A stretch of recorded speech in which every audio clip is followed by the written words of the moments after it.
त्याग और तपस्या की अग्निपरीक्षा भूमि का सदियों पहले हिमालय की घाटियों में एक आश्रम हुआ करता था, जहां आर्ष वरुण अपनी तपस्या में लीन रहते थे। दूर दूर से लोग उनके पास ज्ञान प्राप्त करने आते थे। उनका जीवन अनुशासन, त्याग और शांति का प्रतीक था।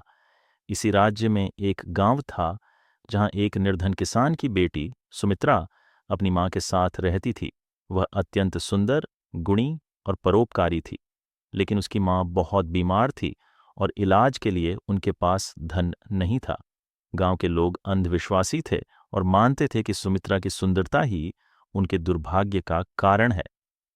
संघर्ष की शुरुआत जब मां की हालत बिगड़ने लगी तो सुमित्रा ने सोचा कि किसी से सहायता मांगे, लेकिन गांव के स्वार्थी लोग उसकी मदद करने को तैयार नहीं थे। तभी किसी ने उसे बताया कि आर्ष वरुण एक महान तपस्वी हैं और यदि कोई सच्चे मन से उनकी शरण में जाए तो वे कोई उपाय अवश्य बताएंगे। सुमित्रा अपनी बीमार मां को छोड़कर अकेले हिमालय के आश्रम की ओर निकल पड़ी। रास्ता कठिन था। घने जंगल, ऊंचे पर्वत और ठंडी हवाएं उसे रोकने की कोशिश कर रही थीं, लेकिन अपनी मां के लिए उसका प्रेम उसके हर डर से बड़ा था। साधु का संकल्प। जब वह आर्ष वरुण के आश्रम पहुंची तो उसने देखा कि वहां कई शिष्य अध्ययन कर रहे थे। ऋषियां एक विशाल पीपल के वृक्ष के नीचे ध्यान मग्न थे। सुमित्रा ने उनके चरणों में गिरकर रोते हुए अपनी मां की पीड़ा बताई और सहायता की विनती की। आर्ष वरुण ने कुछ क्षण ध्यान किया और फिर बोले, पुत्री, मैं तुम्हारी सहायता करना चाहता हूं, परंतु मेरे लिए नियम सर्वोपरि हैं। मैं स्त्रियों से सीधे संवाद नहीं करता। ये मेरे ब्रह्मचर्य व्रत के विपरीत होगा। सुमित्रा ने हाथ जोड़कर कहा, गुरुदेव, मैं केवल अपनी मां के लिए आई हूं। अगर आप मेरी मदद नहीं करेंगे तो मैं कहां जाऊंगी। ऋषि गंभीर हो गए। वे जानते थे कि उनका धर्म उन्हें किसी भी स्त्री को छूने या व्यक्तिगत रूप से बात करने से रोकता है, लेकिन वे यह भी जानते थे कि किसी की पीड़ा को नजरअंदाज करना भी एक प्रकार का अधर्म है। परीक्षा की घड़ी आर्ष वरुण ने अपने शिष्यों को बुलाया और कहा, हमारी परीक्षा का समय आ गया है। सच्चे हृदय से सहायता मांग रही है, लेकिन हमारा धर्म हमें इसे छूने की अनुमति नहीं देता। अब हमारे लिए सबसे बड़ा धर्म क्या है? हमारा संकल्प या किसी की पीड़ा को हरना? शिष्यगण मौन हो गए। किसी के पास कोई उत्तर नहीं था। तभी एक वृद्ध सन्यासी बोले, गुरुदेव, अगर आपका संकल्प किसी की पीड़ा से बड़ा है तो यह तपस्या नहीं, अहंकार है। यदि आपकी तपस्या किसी की सहायता नहीं कर सकती तो इसका क्या अर्थ? ऋषि वरुण ने यह सुना और उनकी आंखें चमक उठीं। वे समझ गए कि सच्चा धर्म वह है जो दूसरों के जीवन को संवार सके। उन्होंने एक औषधीय जड़ी बूटी तैयार की और अपने शिष्य को दिया। इस कन्या को यह औषधि दो और इसे इसके गांव तक सुरक्षित पहुंचाओ।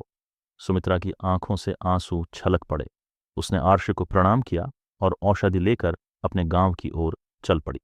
निष्कर्ष, सुमित्रा ने अपनी मां का इलाज किया और वह शीघ्र ही स्वस्थ हो गई। गांव के लोगों ने जब यह सुना तो उनका अर्श के प्रति आदर और बढ़ गया। ऋषि वरुण ने अपने जीवन में पहली बार जाना कि तपस्या केवल आत्मसंयम में नहीं, बल्कि दूसरों के जीवन में प्रकाश फैलाने में भी है। शिक्षा। इस कहानी से हमें यह सीख मिलती है कि सच्चा धर्म और तपस्या वह है जो दूसरों की सहायता कर सके। यदि हमारा नियम किसी की पीड़ा बढ़ा रहा है तो हमें उस पर पुनर्विचार करना चाहिए। नए संकट की शुरुआत। सुमित्रा की मां स्वस्थ हो गई और गांव में आर्ष वरुण के प्रति आदर और श्रद्धा बढ़ गई। लेकिन कुछ लोगों को यह पसंद नहीं आया। गांव के कुछ प्रभावशाली लोग जो अपने स्वार्थ के लिए अंधविश्वास फैलाते थे, सोचने लगे कि यदि ऋषि का प्रभाव बढ़ा तो उनकी शक्ति कम हो जाएगी। इनमें से एक था सेठ दुर्जन, जो गांव का सबसे धनी व्यक्ति था। वह लोगों को ऋषि के खिलाफ भड़काने लगा। ऋषि वरुण ने अपने ब्रह्मचर्य के नियम तोड़ दिए। उन्होंने एक लड़की की सहायता की, जबकि वे हमेशा कहते थे कि वे स्त्रियों से दूरी बनाए रखते हैं। क्या यह उनका दोहरा मापदंड नहीं है? धीरे धीरे गांव में फुसफुसाहटें बढ़ने लगीं। ऋषि वरुण पर आरोप। एक दिन कुछ लोगों ने आश्रम जाकर ऋषि वरुण से प्रश्न किया, गुरुदेव, क्या यह सच है कि आपने अपनी तपस्या भंग कर दी? आपने एक लड़की को छुआ, जबकि आप सदा कहते आए हैं कि ब्रह्मचर्य का पालन करना चाहिए। ऋषि वरुण ने शांत स्वर में उत्तर दिया, मैंने किसी के हित के लिए अपने नियम का त्याग किया, लेकिन यह त्याग धर्म के लिए था, न कि सांसारिक वासनाओं के लिए। लेकिन सेठ दुर्जन और उसके अनुयायी इस उत्तर से संतुष्ट नहीं हुए। उन्होंने राजा के दरबार में जाकर अर्श पर संदेह प्रकट किया और कहा कि उनकी तपस्या अब शुद्ध नहीं रही। राजा स्वयं एक धार्मिक व्यक्ति था, लेकिन प्रजा की शंकाओं को दूर करने के लिए उन्होंने अर्श को दरबार में बुलाने का आदेश दिया। राजा के समक्ष परीक्षा। जब अर्श वरुण राजा के समक्ष पहुंचे तो राजा ने उन्हें प्रणाम किया और कहा, गुरुदेव, आप हमारे राज्य के लिए प्रकाश स्तंभ हैं, लेकिन कुछ लोग आप पर संदेह कर रहे हैं। कृपया बताइए कि क्या यह सच है कि आपने अपने नियम तोड़ दिए? ऋषि मुस्कुराए और बोले, राजन, यदि नदी में कोई डूब रहा हो तो क्या हमें उसे बचाना चाहिए या उसे मरने देना चाहिए, क्योंकि हम अपने वस्त्र भिगोना नहीं चाहते? राजा कुछ क्षण मौन रहे, फिर बोले, निस्संदेह जीवन की रक्षा सर्वोपरि है। तब आर्ष बोले, मैंने भी यही किया। एक निर्दोष बालिका की पीड़ा को कम करना मेरा धर्म था।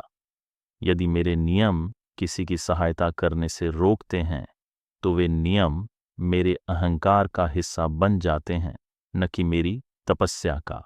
राजा ने सिर झुका लिया और कहा, गुरुदेव, आपकी परीक्षा पूरी हुई, आप निष्पाप हैं।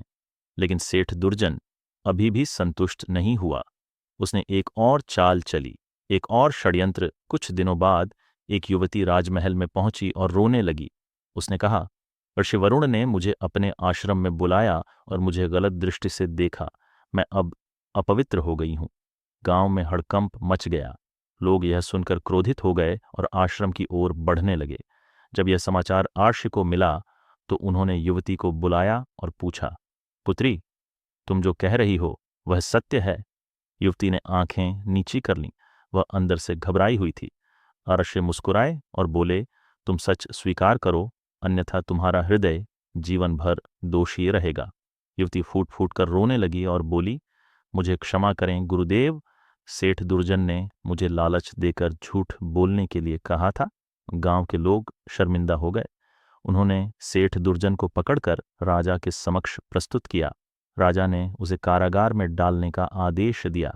सच्ची तपस्या का अर्थ ऋषि वरुण ने लोगों को संबोधित किया। सच्ची तपस्या केवल आत्मसंयम में नहीं, बल्कि सत्य और करुणा में भी होती है। यदि धर्म किसी की पीड़ा दूर नहीं कर सकता तो वह धर्म नहीं, अहंकार बन जाता है। गांव के लोग उनके चरणों में गिर पड़े और क्षमा मांगी।